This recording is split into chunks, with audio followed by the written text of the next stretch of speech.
তো hello guys, আপনারা সকলেই হয়তো ইউটিএস অ্যাপের মধ্যে আপনারা এখানে সিজন টিকিট কিংবা মান্থলি টিকিটটি বুক করে থাকেন, কিন্তু এই মুহূর্তে দেখুন ইউটিএস অ্যাপের মধ্যে কিন্তু তা বুক করা যাবে না।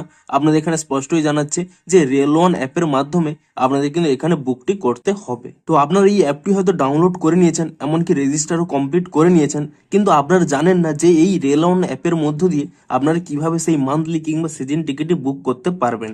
তো আজকের এই ভিডিওটিতে জানাবো যে আপনারা এই রেল ওয়ান অ্যাপের মাধ্যমে কিভাবে মান্থলি কিংবা সিজন টিকিটটি কিন্তু আপনারা বুক করতে পারবেন। তার জন্য কিন্তু পুরো ভিডিওটি অবশ্যই দেখতে থাকুন। তো তার আগে ভিডিওটিকে অবশ্যই একটি লাইক করে দিন, এবং এই চ্যানেলে যদি আজই নতুন এসে থাকেন এখনই চ্যানেলটিকে সাবস্ক্রাইব করে রাখুন এরকম নতুন নতুন ভিডিও দেখার জন্য। তো আপনারাও যদি রেল ওয়ান অ্যাপের মধ্যে মান্থলি কিংবা সিজন টিকিটটি বুক করতে চান, তার জন্য কি করবেন, প্রথমে কিন্তু এখানে রেল ওয়ান অ্যাপের মধ্যে কিন্তু ওপেন করে নেবেন, এবং তারপরে কিন্তু অবশ্যই রেজিস্টারটি কমপ্লিট করে রাখবেন এবং লগ ইনটিও করে নেবেন।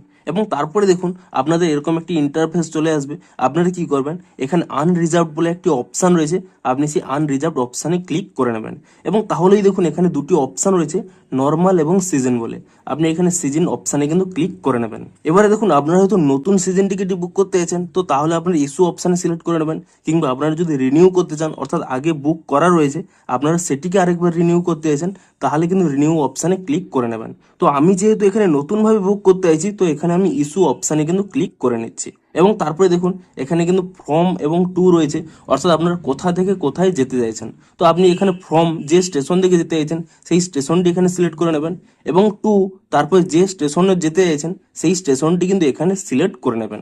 এবং তার সাথে সাথে দেখুন এখানে কিন্তু আরো দুটি অপশন শো করবে, অ্যাড মোর বলে। অর্থাৎ আপনারা হয়তো মাল্টিপল রুট একসাথে যেতে চাইছেন, সেই ক্ষেত্রে কিন্তু এখানে অ্যাড মোর অপশানে কিন্তু ক্লিক করে নিয়ে আপনার জার্নির রুটটি কিন্তু বাড়িয়ে নিতে পারবেন। যদি আপনারা একটি রুটে ভিজিট করেন তাহলে এরকম সিম্পলি কোথা থেকে কোথায় সিলেক্ট করে নেবেন, কিংবা আপনারা যদি মাল্টিপল রুট সিলেক্ট করেন, ধরুন এখানে একটি কিছুদিন আগে একজন কমেন্ট করেছিল যে গরিফা থেকে শিয়ালদা এবং হাওড়া যেতে চাইছে। তো দেখুন আমি এখানে আগে সার্চ করে রেখেছিলাম, আপনাদের দেখিয়ে দিচ্ছি। দেখুন ধরুন এখানে গরিফা থেকে আমি এখানে সিলেক্ট করে নিচ্ছি, কিন্তু কোথায় যেতে চাইছি, শিয়ালদা এবং হাওড়া। তো এখানে দেখুন অ্যাড মোর অপশানে ক্লিক করে নিয়ে আমি কিন্তু দুটি স্টেশন কিন্তু অ্যাড করে দিয়েছি। অর্থাৎ একাধিক রুটে আপনারা যদি জার্নি করে থাকেন তাহলে কিন্তু এখানে একাধিক স্টেশন কিন্তু আপনারা দিয়ে দেবেন। অর্থাৎ এখানে যেমন এক্সাম্পল আমি দিয়ে দিয়েছি, ধরুন আমি এখানে ওয়ান রুট একটি সিলেক্ট করে নিচ্ছি, এখানে পাঁশকুড়া টু মেছাদা। তো আপনারা চাইলে কিন্তু এখানে অ্যাড মোর অপশানে ক্লিক করে নিয়ে মাল্টিপল স্টেশনে কিন্তু এখানে অ্যাড করতে পারেন। তো তারপরে দেখুন এখানে দুটি অপশান রয়েছে, নেক্সট ডেট এবং কারেন্ট ডেট। আপনি যদি আজ থেকেই জার্নি স্টার্ট করতে চান তো এখানে কারেন্ট ডেট সিলেক্ট করে নেবেন, কিংবা আপনি যদি পরের দিন থেকে জার্নি স্টার্ট করতে চান তো এখানে নেক্সট ডেটটি সিলেক্ট করে নেবেন। তো তারপর এখানে প্রসিড টু বুক এই অপশানে কিন্তু এখানে ক্লিক করে নেবেন। তো তাহলেই দেখুন প্রথমে কিন্তু দেখাবে যে ট্রেন টাইপ কি রয়েছে, আপনার অর্ডিনারি ট্রেনে যেতে চাইছেন নাকি মেল বা এক্সপ্রেস, নাকি আদার অপশানে ক্লিক করে নিয়ে আপনারা সুপার ফাস্ট কিংবা অন্যান্য ট্রেনগুলি সিলেক্ট করতে পারবেন। তো আপনারা এখানে কিন্তু সিলেক্ট করে নেবেন।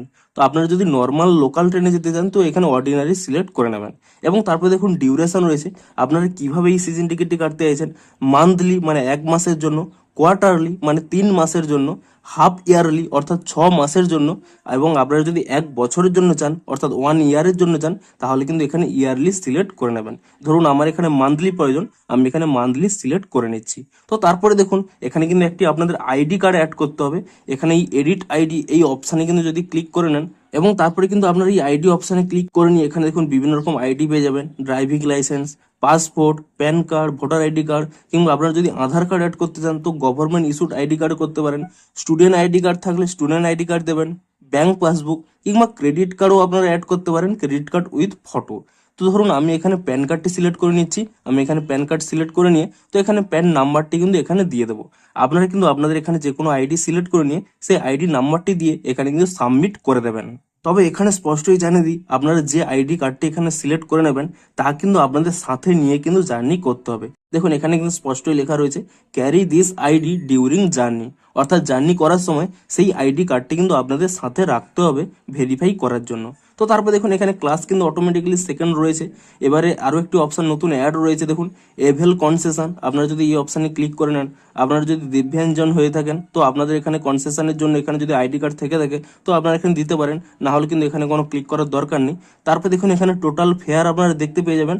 তারপরে দেখুন প্রসিড টু পে, এই অপশানে কিন্তু ক্লিক করে নেবেন এবং তাহলে কিন্তু এখানে দুটি অপশান পেয়ে যাবেন, আর ওয়ালেট এবং ইউপিআই বলে। আপনাদের যদি আর ওয়ালেট আগে থেকে রিচার্জ করা থাকে তো আপনারা এখানে আর ওয়ালেটে সিলেক্ট করে নেবেন, কিন্তু যদি ইনসাফিসিয়েন্ট ব্যালেন্স থাকে অর্থাৎ সেই ব্যালেন্সটি হয়তো নেই, আপনারা চাইলে ইউপিআই অ্যাপের মাধ্যমেও কিন্তু করতে পারেন। সিম্পলি এখানে ইউপিআই অপশানে ক্লিক করে নেবেন এবং তারপরে এই অপশান পেয়ে যাবেন পে ইউজিং ইউপিআই, আপনারা কিন্তু এই অপশানে কিন্তু ক্লিক করে নেবেন এবং তাহলে কিন্তু এরকম একটি নতুন পেজ চলে আসবে, pay by any UPI app এবং pay by any UPI ID.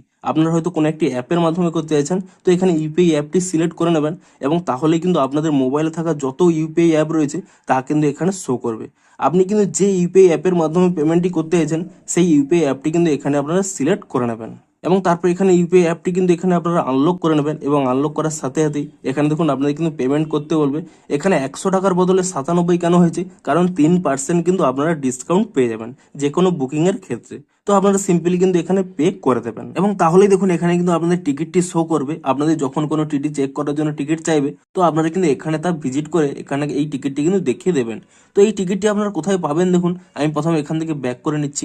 আপনার প্রথমে এখানে রেল ওয়ান অ্যাপটিকে ওপেন করে নিলে এখানে দেখুন নিচে একটি অপশন রয়েছে মাই বুকিং বলে, আপনি এখানে এই অপশানে ক্লিক করে নেবেন এবং তাহলেই দেখুন এখানে কিন্তু আপনাদের টিকিটটি পেয়ে যাবেন। আপনি এখানে টিকিটের উপরে সিম্পলি ক্লিক করে নেবেন, তাহলেই দেখুন এখানে কিন্তু টিকিটটি শো করবে, কোন ডেটে এবং কোন সময়ে আপনারা বুক করেছিলেন তাও দেখতে পাবেন এবং এখানে বলে দিই এখানে যে টাইমিংটা শো করছে এখানে কিন্তু 5 মিনিট আপনাদের কিন্তু টিকিটটি এখানে ওপেন থাকবে, তারপরে কিন্তু অটোমেটিক্যালি ব্যাক হয়ে যাবে। তো আপনারা পুনরায় মাই বুকিংয়ে গিয়ে আপনারা কিন্তু সেই টিকিটটি কিন্তু এখানে ওপেন করে নিতে পারবেন। তবে এখানে আরো একটি ডাউট ক্লিয়ার করে দিই, আপনারা হয়তো অনেকের মনে প্রশ্ন থাকতে পারে যে আপনারা ট্রেনের মধ্যে এই টিকিটটি কিভাবে ওপেন করবেন, কারণ ট্রেনের মধ্যে কিন্তু অনেক সময় নেটওয়ার্ক ঠিকঠাক থাকে না।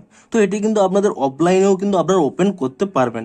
দেখুন আপনাদের দেখিয়ে দিচ্ছি, প্রথমে এখানে রেল ওয়ান অ্যাপ থেকে আমি পুরো ব্যাক করে নিচ্ছি এবং তারপরে এখানে নেটওয়ার্কটি এখানে অফ করে দিচ্ছি, অর্থাৎ আমি এখানে অফলাইন হয়ে গেলাম এবং তারপরে দেখুন আপনাদের যদি কেউ টিকিটটি চেক করতে যায় কোনো টিটি, আপনি এখানে রেল ওয়ান অ্যাপটিকে ওপেন করে নেবেন এবং তাহলেই দেখুন এখানে কিন্তু অ্যাপটি ওপেন হবে না, no internet connection, app open হবে না, কিন্তু এখানে দেখুন নিচে অপশানটি পেয়ে যাবেন মাই বুকিং বলে। আপনি এখানে মাই বুকিং অপশানে ক্লিক করে নিলেই এখানে কিন্তু সেই টিকিটটি চলে আসবে এবং সিম্পলি এই অপশানে যদি ক্লিক করে নেন তাহলেই দেখুন এখানে কিন্তু টিকিটটি ওপেন হয়ে যাবে। অর্থাৎ আপনারা অফলাইনেও আপনাদের নেটওয়ার্কটি না থাকলেও আপনারা কিন্তু টিকিটটি এখানে কিন্তু দেখাতে পারবেন। তো এভাবেই কিন্তু আপনারা সিজন টিকিটটি বুক করতে পারবেন এবং টিকিটটি তা কিন্তু দেখাতে পারবেন। আশা করি আপনাদের সমস্ত ডাউট কিন্তু ক্লিয়ার হয়ে গেছে। তো ভিডিওটি যদি একটু হেল্পফুল বলে মনে হয় অবশ্যই একটু লাইক করে দিন। দেখা হচ্ছে আরো কোনো ইন্টারেস্টিং ভিডিওর সাথে। Thanks for watching.